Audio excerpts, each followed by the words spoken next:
Are you a persistent traveler, always taking all the extra side trips and really getting into the details of where you're visiting? You can apply the same approach to database searching. I have the citation and abstract for one of the articles I found in our original research. You'll notice that it has subject headings assigned to it. Subject headings are the way of bringing order to a database.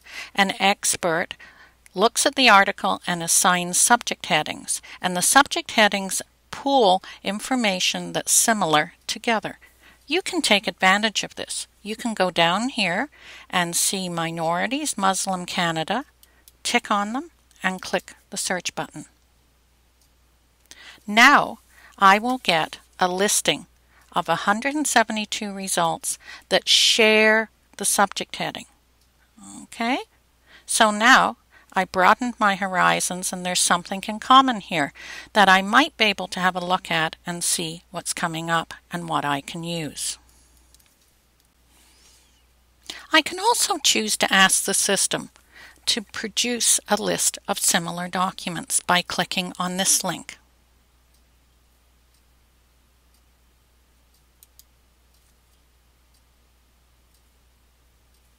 It will load up with a set of documents that the system believes are similar to the article that you started with. And you can click on the preview button and it will tell you about that article, and you can make up your mind if it's something that you want to go and look for and investigate a little.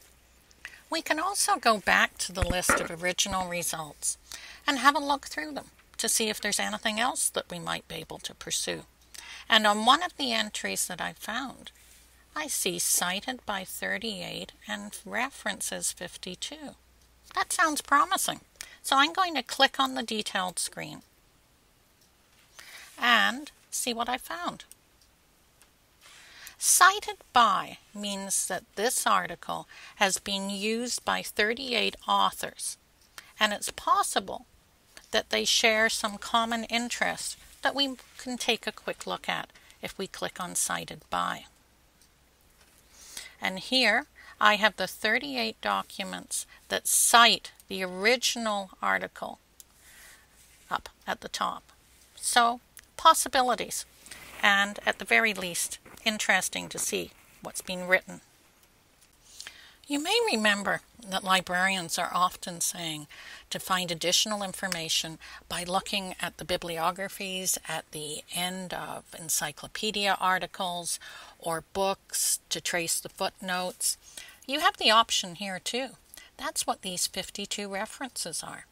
It's the 52 references used by the author to write this particular article.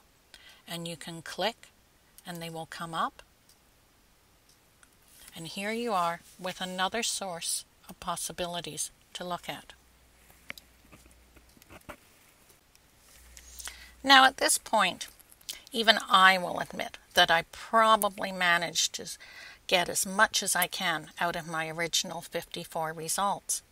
So do I have other possibilities? You do.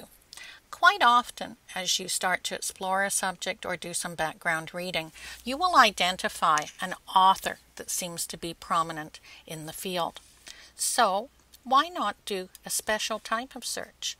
Go and do an author search. In this case, I found out that an author named Yvonne, watch me make sure I can spell it right, Yazbek, is writing in this field. And I'm going to click on the search button and see what comes up.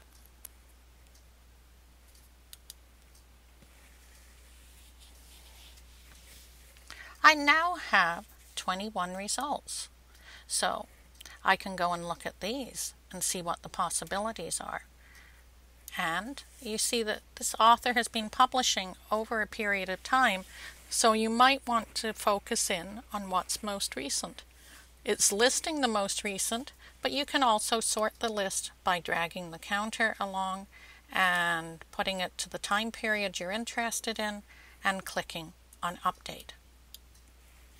And now you will have a list for that particular time period. Once you feel you have all the possibilities that a database is going to find on your topic, what do? Do you call an end to your travel, or do you go further afield? Usually, most researchers are looking to explore a little bit further and to try other databases. Remember when we started our journey into Index Islamicus? We were at the best research sources on your topic. You might want to go back and have a look again at what was available. We could go and look under Islamic studies and decide to use some of these other databases. Or I could decide to take a totally different approach. Perhaps I want to look and see how medieval travelers adjusted to going to different areas and different countries. And if you click on medieval studies, you get a list of totally different databases to try this new approach. Essentially, your travels can take you as far and as wide as you want. It's up to you. Enjoy yourself, though, as you do go traveling.